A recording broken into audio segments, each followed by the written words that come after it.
Fala galera, boa tarde, espero aí que vocês estejam bem, né? Estamos aí caminhando para o final do nosso curso, felizmente ou não, mas a gente já está aí na nossa 12ª semana de aulas de estrutura de dados 2 aqui do IFE, né, de São João da Boa Vista, do nosso curso de bacharelado em ciência da computação. E a ideia da aula de hoje é trabalhar com as estruturas tries, né, as tries, que são também conhecidas como árvores digitais. Ela é uma estrutura de dados que trabalha de certa forma com a ideia de árvores, que a gente tem visto no curso, mas para representar strings, né? Então a gente está correlacionando aí os assuntos das duas, na verdade das últimas 4 ou 5 semanas ali de curso, né? É uma aula bem leve, bem tranquila, como tem sido as aulas de estrutura de dados 2. Eu vou fazer uma breve revisão, mais uma vez, das principais árvores que a gente tem estudado. Um destaque para a binária, para a árvore de busca binária, a árvore 2-3, a rubro-negra e a B-tree. Aí nós vamos definir a ideia das tries e eu vou mostrar ilustrações de como que funcionam as principais operações, né, de busca, inserção e remoção nessa try, nessa estrutura de dados. E obviamente a gente vai ver a implementação em Java e finalmente vamos fazer uma discussão aí sobre a performance de se utilizar essa estrutura de dados do ponto de vista aí de complexidade, né? Bom, então a primeira árvore que nós começamos aí no curso de estrutura de dados 2 é a árvore binária, que é aquela árvore em que nós temos um nó e cada nó tem aí no máximo 2 filhos, o filho da esquerda e o filho da direita. A gente tem uma raiz e a gente sabe que essa árvore ela está vazia quando a raiz é nula. Ela é uma estrutura recursiva, né? Então, por exemplo, se a gente pegar qualquer nó abaixo da raiz, ela segue a mesma ideia aí de árvore binária, com no máximo 2 nós, do filho da esquerda e do filho da direita. Então, é essa a ideia que a gente pode aplicar aí para as árvores binárias. A profundidade de qualquer nó é o número de links, né, desde o caminho da raiz até aquele nó, efetivamente falando, e a altura de uma árvore binária é a maior profundidade que existe desde a raiz até o nó mais profundo, tá? A partir da árvore binária, nós definimos aí o conceito da árvore binária de busca, que é a Binary Search Trees, BSTs, que ela acrescenta então nas árvores binárias a questão dela ser simétrica. O que isso quer dizer? O fato de a gente ter um nó em que tem uma chave, tem um valor agregado àquele nó e aquela raiz, né, ela é maior do que todos os filhos da esquerda, da subárvore da esquerda, e ela é menor do que todos os filhos da subárvore da direita. Então é essa a ideia que a gente evolui para se definir aí a estrutura de árvore binária de busca. Então ela é uma estrutura muito utilizada aí em diversos algoritmos da computação. Só que ela traz uma questão do porquê que a gente até fez essa discussão, né, do porquê que a árvore binária ela cresce, né? Ela cresce porque aquela operação de inserção de um novo nó, né, que é o put, ele sempre vai criar um novo nó lá no final da árvore, num dos caminhos nulos.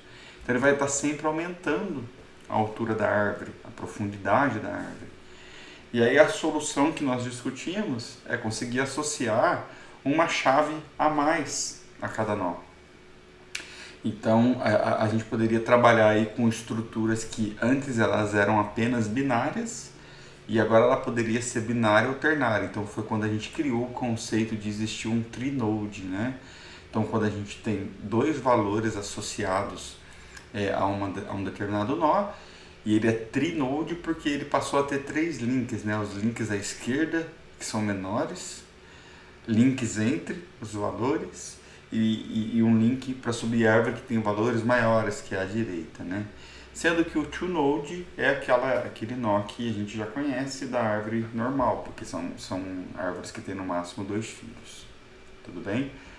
E aí então foi quando a gente trouxe o conceito da árvore da Two-Tree Search Tree, que é as árvores 2-3 de busca.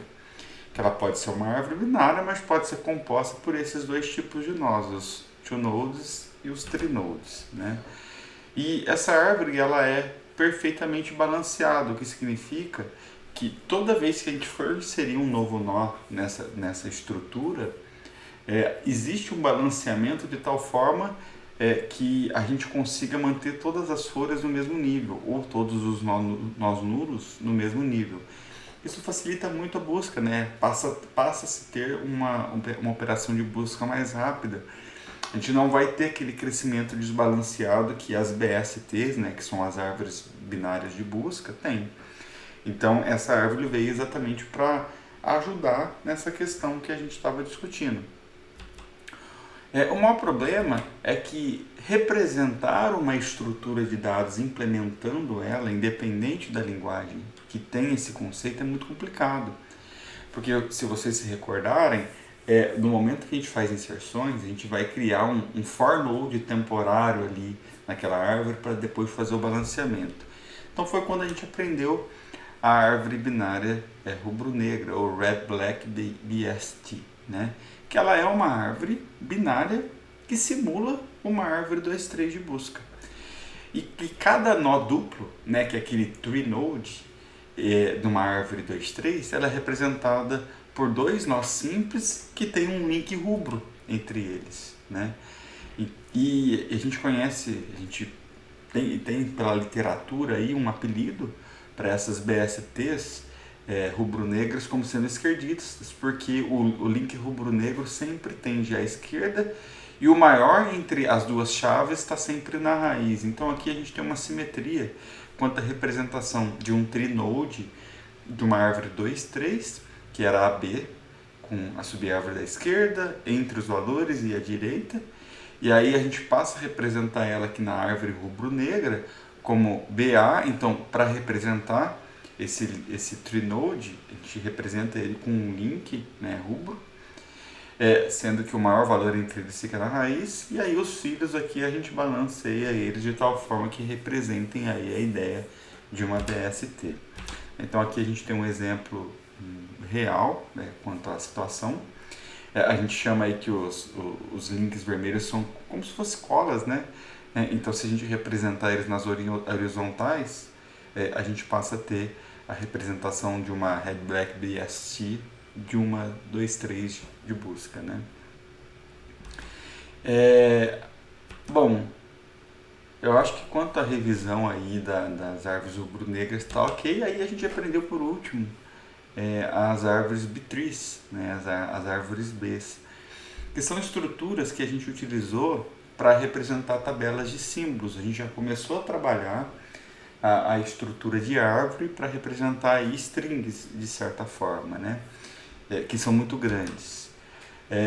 Então, só para reforçar, uma tabela de símbolos é uma tabela como se tivesse duas colunas, em que uma coluna a gente representa como sendo a chave e a outra coluna a gente representa como sendo o valor, né? E a gente diz que cada linha da tabela é um item que a gente associa um valor a uma determinada chave. Então, uma definição mais completa, uma tabela de símbolos, ela é um tipo abstrato que contém um conjunto de itens, sendo que cada item tem um par ordenado aí de chave e valor. A gente muitas vezes faz a analogia de uma árvore bitree como sendo um índice de um livro, né? Para uma coleção de pequenas tabelas de símbolos, onde a gente diz aí que o índice tem pequenas tabelas de símbolos que tem as chaves que a gente quer procurar dentro daquele livro. Então a gente pode dizer que uma árvore B é uma tabela de símbolos de tabelas de símbolos, né? Então essa é a analogia que muitas vezes a gente faz. Então aqui, trazendo uma representação de uma árvore B, é como se a gente tivesse arrays que tem valores associados, que podem ter quantos valores associados forem necessários, né? A gente tem um M, tem toda uma regra de formação que eu não vou revezar com um nível de detalhes aqui, até porque a gente já fez essa aula, né? Mas aí, como a gente tem a ideia aí de estar numa estrutura de filhos, para cada caractere, né, daquela tabela de símbolos, a gente pode ter filhos associados para representar coisas menores ou entre cada um dos caracteres. Então, por exemplo, enxergando essa estrutura aqui, a gente pode ver aqui que a gente tem uma tabela de símbolos DH. Então, aqui, à esquerda do D, a gente tem coisas menores do que D. Aqui, abaixo de D, a gente tem coisas entre D e H. E à direita de H, nós temos coisas maiores do que o próprio H, né? E que seja menor do que o K que está lá em cima, né? Então, essa é a ideia principal. A gente sempre segue a ideia lá da árvore binária. Só quero reforçar que os valores eles são efetivamente armazenados nas raízes, né? Esses valores, nas raízes não, nas folhas. Esses valores internos eles são mais ali como um guia até a gente chegar no valor definitivamente armazenado. Tudo bem? E agora então, conversando sobre tries, vou beber uma aguinha aqui. Na aula passada, a gente conversou sobre strings, o que é uma string, o char, um alfabeto, né? Então nós trabalhamos com isso. Agora a gente vai conversar sobre essa estrutura tries, que ela é uma árvore em que a gente implementa tabelas de símbolos de strings, né? Então a gente vai trabalhar aí com uma classe que a gente vai chamar string st, que tem um valor. Então, string st a gente vai criar uma nova tabela de símbolos, o put a gente vai inserir, o get a gente vai buscar um valor, o delete a gente vai excluir uma string daquela try, né? Vai ficar muito claro. Um nome completo para o try seria array try, né? O R, então, ele significa quantos filhos a gente tem naquela árvore, né? Então, cada nó ele pode até ter R filhos, né? Então essa é a ideia aqui de poder chamar uma try de array, né? Array try. As tries também são conhecidas aí na literatura como árvores digitais ou árvores de prefixos. Não, mas Breno, o que você está querendo dizer? Olha que legal que é a try, gente. A try ela nos ajuda em muitas questões e ela tem um conceito tranquilo de entender, né? A try então ela vai armazenar os caracteres nos nós. Cada nó vai ter um caractere que vai ser formado. E não vai ser nas chaves. E cada nó pode ter R filhos. Eu posso ter R filhos dentro do alfabeto que a gente está trabalhando, né? Um para cada caractere possível daquele alfabeto. Por enquanto a gente não vai se preocupar com os nós nulos. Então, exemplo, né? Aqui a gente tem as nossas chaves como sendo by, cia, cells, she, cells, shore e d, né? E cada uma dessas chaves tem esses valores. Como que a gente poderia representar seguindo essa ideia de try em que a chave, então na verdade, cada caractere da nossa key, ela vai ser um nó. E na hora que a gente chegar na formação daquela palavra, a gente vai armazenar um valor. Então é assim, olha lá que legal, ó. A raiz, ela sempre é nulo. A raiz numa try ela não tem valor associado. E ela pode ter R filhos. Pode ter um filho para cada caractere. Então, por exemplo, ó, by. O by, eu vou vir para o B. O B também poderia ter vários filhos, mas ele tem um Y. Se a gente formar o B e o Y, que formamos aqui a nossa chave, que é o by, aí a gente associa o valor 4 exatamente no nó que tem o fechamento daquela palavra. Então percebam que se eu não tenho um valor associado ao nó,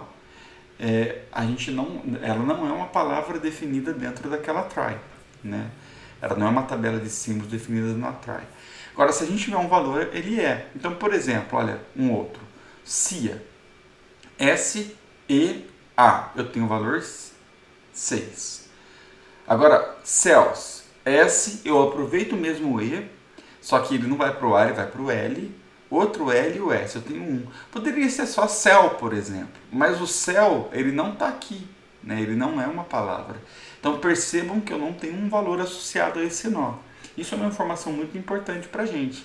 A gente vai considerar strings representadas nessa try quando a gente tiver esses valores. Então está aqui o 1. Vamos para o próximo, olha. She. S-H-E. She. Cada nó com um caractere e a gente vai associar o 0 aqui para formar o she. E perceba aqui que o she ele é um nó que não necessariamente é uma folha. Por quê? Porque, por exemplo, o X ele faz parte da palavra shells. Então, para representar o shells, olha, Shells,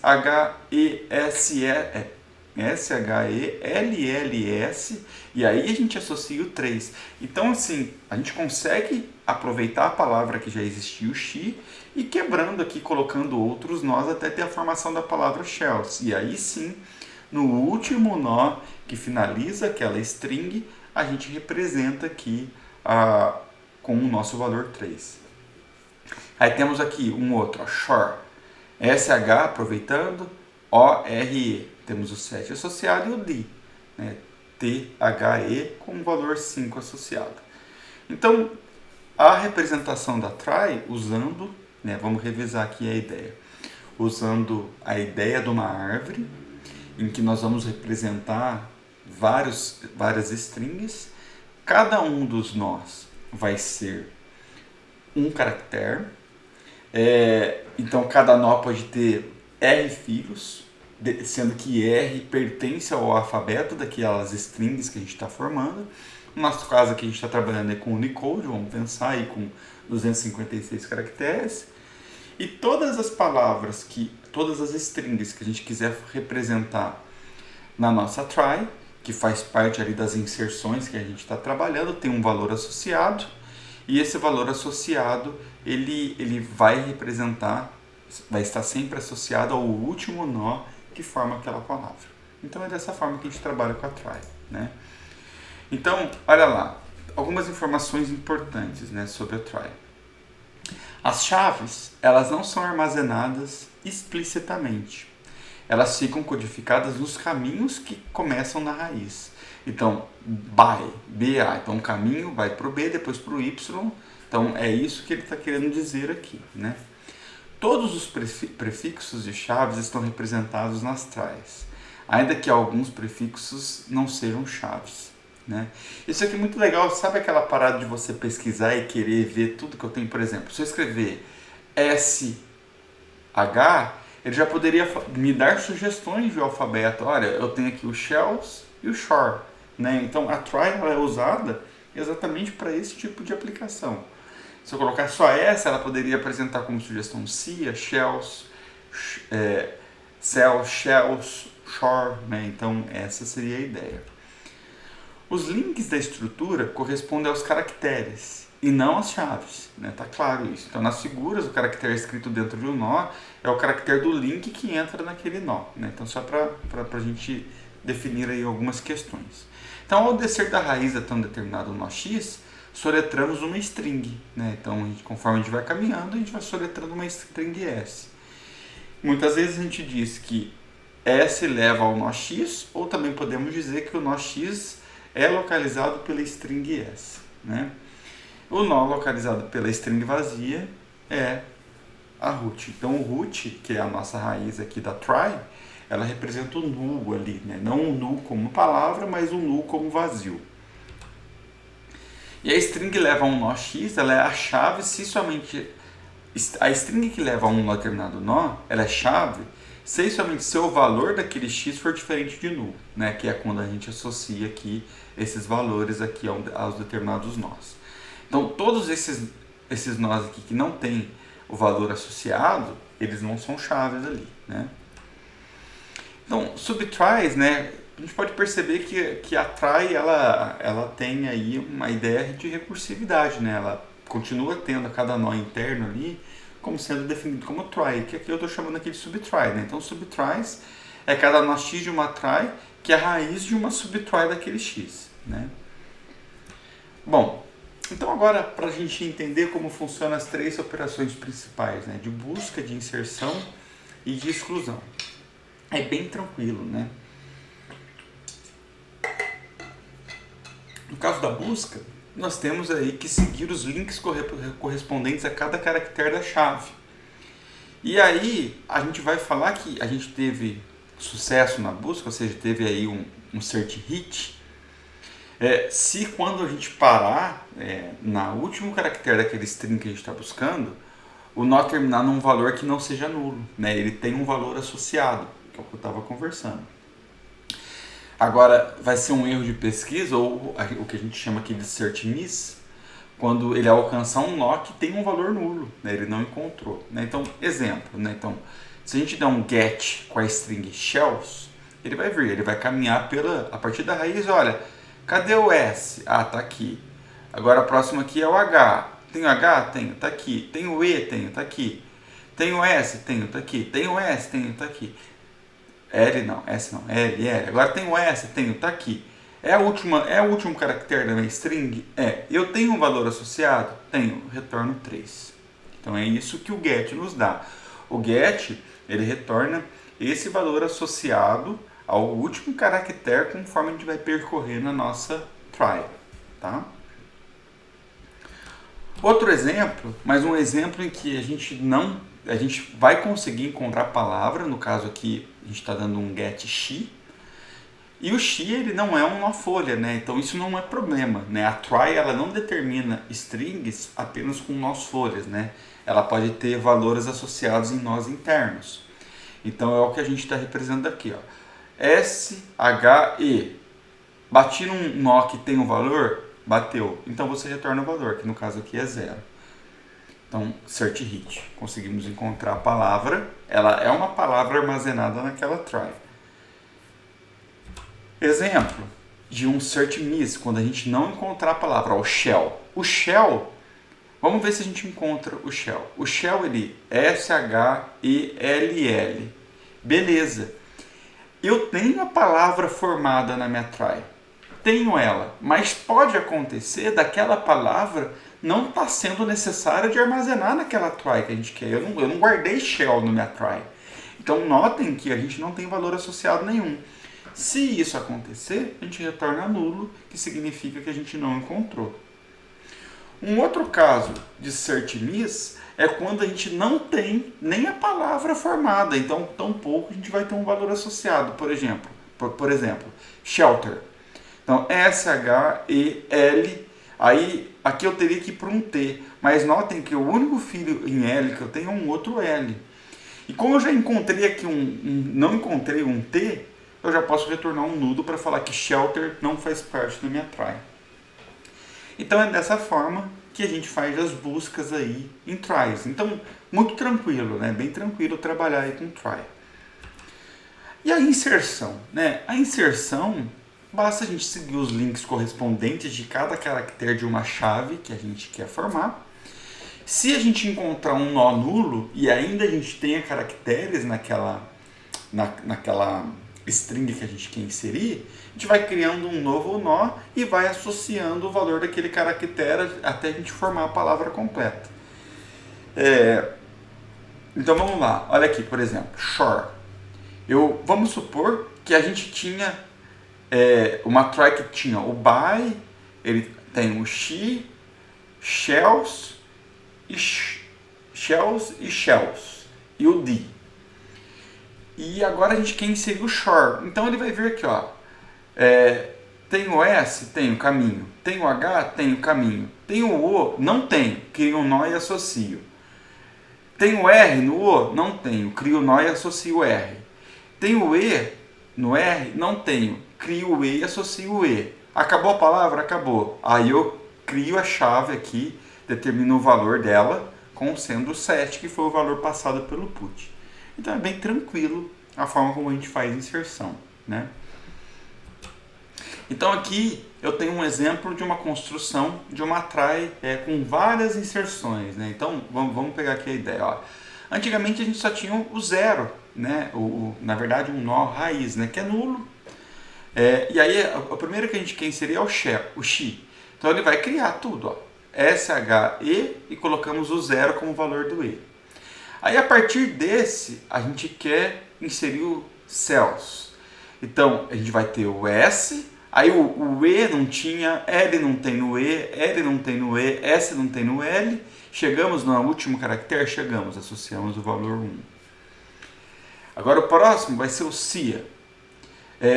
A gente vai para o S, já tinha, vai para o E, já tinha. Agora o E eu precisava ir para o Y, eu não tinha. Então a gente vai, cria o nó, associa o valor A para aquele nó, acabamos a palavra, acabamos, colocamos aqui o valor para aquele nó, que é 2. E agora, shells, desculpa. A gente vai para o S, já tinha, H, já tinha, E, já tinha, inclusive está com 0 associado, percebam. Agora precisava ir para o L, não tinha, cria um nó, associa L. Precisa para um novo L, cria um nó, associa o L. Precisa para um S, cria um nó, associa o S. Chegamos ao último caractere daquela string, criamos aqui e associamos o valor 3. Agora by. O by, notem que eu só tinha coisas começando com S até então. Agora é o primeiro que começa com B. Então já desde a raiz a gente já cria um B, um novo nó, associando o valor B. Um Y associando o valor Y, e aí a gente coloca o valor 4. E assim a gente vai indo, né? Então tem o D, né? Criamos aqui o THE com o valor 5, o CIA, a gente caminha no S, no A, no E e no A, mas o E, o CIA já foi uma palavra formada, percebam que ele tinha valor 2, mas o que a gente tem que fazer então? A gente atualiza o valor, colocando o valor 6, então a gente reseta esse valor, então é dessa forma que funciona a try. Se a gente tentar criar uma string que já está sendo representada com um valor associado, a gente simplesmente atualiza com um novo valor, tudo bem? E o shore, né? Então tá lá, SH, agora não tinha, né? O RE, criamos um novo e associamos o valor 7. Então é dessa forma que a gente trabalha aí com as inserções, tudo bem? Pensando então aqui na implementação do get, né, que é a busca de um valor numa try, e do put, né, para a gente inserir uma nova string numa try, a gente primeiro precisa conceitualizar, né, e criar a classe que representa cada nó, né? Então cada nó, ela pode ter um valor associado ou não, e esse valor eu estou colocando como sendo object, né? Object é tipo genérico, a gente pode associar qualquer tipo de coisa na try, né? Então tá aqui. E cada nó vai ter um array de nós que são seus filhos, que eu estou chamando aqui de node, array, com next. Então o next pode ter tamanho R, não importa. Então eu estou colocando aqui como new node de R. Então o R é a quantidade possíveis que eu posso ter de filhos para cada nó que pode ou não ter valores associados. Então é dessa forma que a gente representa um node em uma try. Então pensando nisso, né, então aqui a gente tem a representação, né, o valor que pode ter valor ou não, e eu tenho arrays que quando a gente determina está tudo nulo, quando a gente criar o valor a gente simplesmente associa o valor ali naquele array daquele nó, né. Bom, e aí para fazer a implementação da nossa try, efetivamente falando, a try ela vai ter um valor ali associado, né? Então ela vai ter aqui um alfabeto. O meu alfabeto, para a gente falar que a gente está trabalhando com um ASCII estendido, estou falando que o R vale 256 possibilidades. Então temos que criar a raiz como sendo um node. Esse node ele tem exatamente essa definição, né? Essa estrutura, um objeto e um array de nexts que tem no máximo 256 filhos. O nó, o node, ele é exatamente o que está definido no slide anterior. E agora falando do put, né? Falando aqui da inserção, né? Então a inserção, quando a gente vai inserir um valor, nós temos que passar qual é a chave e qual o valor, né? Pensando que a chave é o que vai determinando os caminhos, que a gente vai criando um nó e associando o caractere, e o valor é quando a gente definir esse key aqui, esse valor aqui, para falar que a gente formou uma palavra, né? Então, a primeira vez, né, quando é chamado put, a gente vai passar aqui, ele vai a partir da raiz, com o valor chamado, com a chave chamada, o valor chamado, e aqui esse 0 é a partir do primeiro dígito daquela string que a gente vai começar a fazer a busca. Então, o put, ele tem essa assinatura, então a gente começa pelo primeiro dígito da string, depois a gente vai sempre incrementando em 1 até formar toda a palavra. Então, se o meu x, que é o meu nó, ele for igual a nulo, ou seja, significa que eu cheguei a algum lugar lá embaixo que não tem o caminho formado, ele vai criar um novo nó com aquela estrutura que a gente acabou de definir. Uma outra condição de parada, Caso o meu D já seja igual ao tamanho da minha chave que eu estou querendo inserir, quer dizer que eu já naveguei por toda aquela árvore. Então nós vamos determinar o valor daquele nó x como sendo o valor passado e nós vamos retornar o valor x. Caso contrário, a gente tem que caminhar pela nossa try para fazer a inserção. Então, para caminhar pela try, eu vou criar um caractere C aqui, que ele vai ser exatamente a posição do meu dígito aqui D em cima da chave que foi passada aqui a minha string. Então, primeiro é 0. Então, ele vai trabalhar com o primeiro caractere da string. E assim, depois que ele fizer isso, ele vai, então, falar que o x ele vai receber o next na posição do C, né? Então, aquela posição referente a antes que estava como tudo nulo naquele array. Então, naquela posição do C, ele vai chamar recursivamente o próprio put, passando o x.nextC, a chave que eu quero aqui, né, que é a minha string, o valor que eu quero associar e andando um para a direita. E ele vai fazendo isso e no final, né, ele vai fazendo isso recursivo e no final ele vai sempre retornando os nós que foram sendo criados quando for necessário. Então, podemos perceber, como a gente já tinha discutido, que a try ela é uma estrutura recursiva, né? Subtries, então funciona da mesma forma. Então esse segundo método, o que ele faz? Né? Então ao ele receber aqui um D menor ou igual do que o tamanho da minha chave, ele vai acrescentar a chave lá na substring daqui, né? Ao conjunto daquelas subtries. Na verdade aqui do lado direito, gente, eu tô basicamente explicando essa ordem aqui, o que eu acabei de explicar para vocês aqui embaixo. Eu não vou ficar lendo não, porque senão fica redundante, tá? Mas então tem aqui um nível de detalhes tentando explicar esse algoritmo aqui. Tudo bem? Muito bem. E o get? Né? O get, então, a gente vai navegando e se a gente bater num nó que tem um valor associado, a gente retorna aquele valor. Se a gente bater num nó que não tem valor associado, a gente retorna nulo. Ou se ele cair num nó nulo, a gente retorna nulo. Né? Então é dessa forma que funciona. Então, pensando nisso, né, que a gente já tinha discutido no exemplo, o get, então, ele tem que retornar um valor e eu retorno o valor de uma string que eu quero pesquisar, que é a minha chave. Né? Então, eu vou criar aqui um nó x, que é o nó lá que eu quero retornar o valor. Né? Ele vai receber o get. A partir da raiz, então ele tem uma outra assinatura para o get, então a partir da raiz, eu quero procurar aquela string que é a minha key, e eu começo a pesquisa no primeiro caractere, né, daquela string que eu estou procurando. Se esse retorno do get for igual a nulo, significa que não encontrou, aí eu retorno nulo. Caso contrário, a gente vai retornar o valor do x.val, que é o valor que ele encontrou, e aqui, é claro, a gente precisa fazer o cast, né? A segunda parte do método, que é essa segunda assinatura, que na primeira vez ele recebe a partir da busca 0, né? Então o D aqui é igual a 0. Então ele vai ver, olha, se o x, que é o nó que eu estou dentro da minha try ou da minha subtries que eu tenho nela, for igual a nulo, quer dizer que eu já caí num lugar que eu não encontrei. Então ele vai retornar nulo. Caso contrário, se a gente passou por isso tudo e o meu D ele está sendo igual ao tamanho da minha chave, né, ao tamanho da minha string que eu estou buscando, eu vou retornar aquele nó. Caso contrário, e aí isso daqui, ao retornar esse nó, como ele vê, quando isso acontecer, ele vai bater aqui e vai ver, olha, o x não é nulo, e ele vai retornar o valor daquele nó.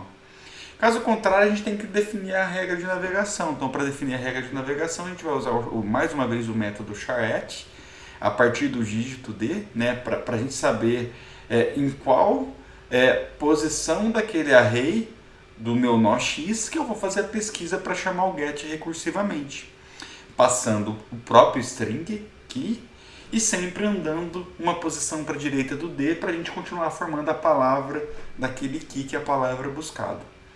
Então, mais uma vez, podemos notar que o get ele funciona com essa ideia da recursividade exatamente pela estrutura, pela ideia da try ser recursiva. Essa pesquisa aqui embaixo, se vocês perceberem, ela é exatamente igual aqui à pesquisa do put, né?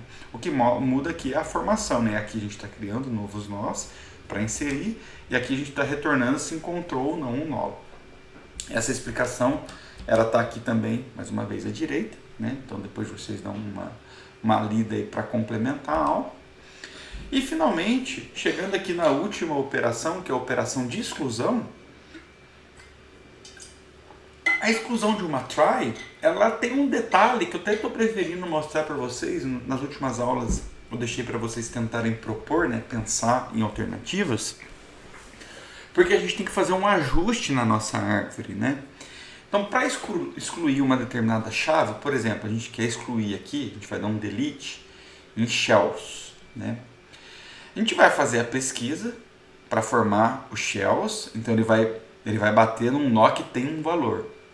Então, ao encontrar um nó que tem um valor que eu quero excluir, a gente vai definir aquele nó como nulo, nós vamos setar como nulo, e vamos remover o nó da árvore.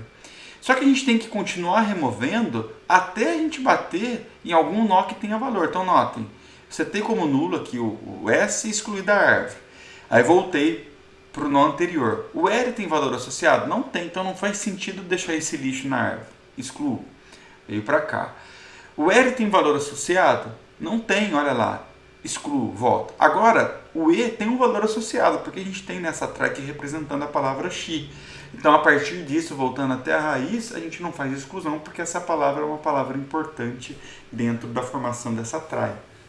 Então, é dessa forma que a gente trabalha com o remove. Então, inclusive, se a gente tenta remover alguma coisa que não esteja na árvore, a gente absolutamente não faz nada. Então, o nosso algoritmo tem que prever. Vamos supor que eu tentasse remover shit. Então, eu deveria ver aqui S-H-I-T. Mas ele já vai vir aqui no H e vai tentar procurar o I e não vai encontrar. Então, a gente absolutamente não vai remover, né? Vou remover alguma coisa que não tem na minha árvore, na minha try, né? Agora, se bater num lugar que eu tenho valor associado, eu removo, eu seto como valor nulo e vou removendo todos os nós até encontrar algo que não está associado. Tudo bem? Muito bem. Então, o algoritmo está aqui. Ele é opa, perdão. Esse algoritmo ele é muito parecido com os anteriores, né? Então, toda aquela ideia de buscar para tentar encontrar tal. Então, o delete, ele sempre vai ser um delete de uma string que eu quero passar para excluir da minha try, e toda vez que a gente remover, a gente remove a partir da raiz, passando aquela string que eu quero remover. Então, o dígito que eu vou comparar para poder fazer a pesquisa mais uma vez é o 0. E notem que o delete ele retorna sempre a raiz, né? Porque se vocês notarem, aqui no exemplo, ele foi retornando até chegar na raiz. Então, para a gente não perder a referência aqui da raiz. Tudo bem? Deixando aqui. Então, notem então que o delete aqui, quando ele for chamado nessa segunda assinatura, ele retorna um node. Ele recebe o nó da raiz, que é a partir da onde a gente começa a pesquisa, a string K que eu quero remover da minha try, e o primeiro dígito que é 0, que depois a gente vai incrementando. Então notem, se o X for igual a null, significa que eu bati em algum lugar que eu não encontrei, então eu não vou remover, eu simplesmente retorno nulo. Se o D for igual ao tamanho da minha string que eu quero remover, significa que eu encontrei aquela palavra. E aí eu vou determinar o seu valor como sendo nulo. Caso contrário, aí a gente tem que fazer a busca, né? Eu tenho que buscar de tal forma que eu vou tentar encontrar onde está a palavra formada completamente. Então, mais uma vez, a gente usa aqui o método charret, a partir de um dígito D, para encontrar qual é o filho do meu array next, que é filho, que aponta para os filhos do X. Então, vai ser o caractere C, e aí eu vou chamar o delete passando aquele meu filho, a minha própria string que a gente quer remover, só que andando o dígito uma posição para a direita. E aí, no final das contas, depois da gente fazer esse if e else, a gente tem que fazer aquelas remoções voltando até encontrar os valores, né? Então, olha lá, se o seu valor de x for diferente de nulo, a gente retorna x. Caso contrário, a gente vai fazer um for de um c de 0 até o r, mais em que eu vou comparar todos os filhos de x, que são apontados aqui pelo array next, E se eles forem diferentes de nulo, eu vou sempre retornar x, ou seja, caso contrário a gente retorna nulo. Então é aquela questão da gente ir removendo os filhos nulos ali dele. Tranquilo, né? Bom, quanto a uma discussão aí de performance de trabalhos com a try, a aparência de uma BST ela depende muito da ordem em que as chaves são inseridas e removidas, né? Lembra que conforme eu até mostrei em exemplos das aulas para vocês, as formações de BSTs, né, que são as Binary Search Trees, em que a gente insere coisas em ordem diferente, a cara delas mudam. Isso não acontece na try. A try ela sempre vai ser... a questão de ter uma try balanceada não faz muito sentido, porque ela sempre vai ter que formar as strings que eu quero representar nela. Independente da ordem, a cara da try vai ser sempre igual, né? Então a estrutura da try ela não depende da ordem em que as chaves são inseridas ou removidas. Então isso é muito importante ficar claro para a gente. O consumo de tempo, portanto, das nossas operações em cima da try, ela não depende do número de chaves, é independente. Ela vai sempre depender do tamanho das minhas strings. Concorda? Então, o número de nós visitados para buscar ou para inserir uma determinada chave vai ser determinado pelo comprimento W mais 1 até eu encontrar o nó nulo, onde sendo no W aqui a maior string que eu tenho ali armazenada na minha try. E o consumo do tempo médio, portanto, em uma busca mal sucedida, com toda certeza é bem menor do que W mais 1, porque essa busca ela pode cair num link nulo a qualquer momento, né? Porque a gente está representando palavras, só que a gente não tem todos os nós. O next nosso está sempre nulo, ele só vai ter um valor determinado no caso eu tenho uma string para determinar aquele caminho na try, né? Então o número esperado de nós visitados durante uma busca mal sucedida em uma try, que tenha n chaves aleatórias, vai depender do nosso alfabeto. E como a gente vai estar formando ali esse alfabeto aqui, então a gente vai ter um log de n chaves na base R. Sempre log, né? Lembra a ideia lá de projeto análise de algoritmos? Então, em termos mais técnicos, se o número de nós examinados for E, então E dividido pelo log de n da barra R tende a 1 quando n tende a infinito, né? Portanto, é muito bom trabalhar aí com try. Consequência pouco intuitiva disso é que se as chaves são aleatórias, o consumo de tempo não depende do comprimento das chaves, né? Portanto, trabalhar com tries para manipular palavras em que a gente quer dar sugestões de texto, completar texto, enfim, é a estrutura mais adequada que a gente pode utilizar. Beleza, galera? Então era isso. Eu finalizo aqui a ideia de trabalhar com strings usando árvores para a gente poder representar ela. Então a gente aprendeu aí as árvores digitais ou tries. Convido vocês a implementar essa classe try.st com todas essas classes e métodos internos, né? A classe node e todos os métodos do put, o get e o delete, e tentar formar algumas palavras para ver a regra de formação disso, né? E aí a gente encerra aqui então a aula, e na semana que vem a gente vai começar a trabalhar aí com busca de padrões em strings e por último compressão de dados. Tudo bem, gente? Caso vocês tenham alguma dúvida, eu espero vocês aí no nosso plantão semanal, ou que vocês postem aí nos nossos fóruns de discussão. Tudo bem? Beijo, boa semana de estudo para vocês. Valeu, gente!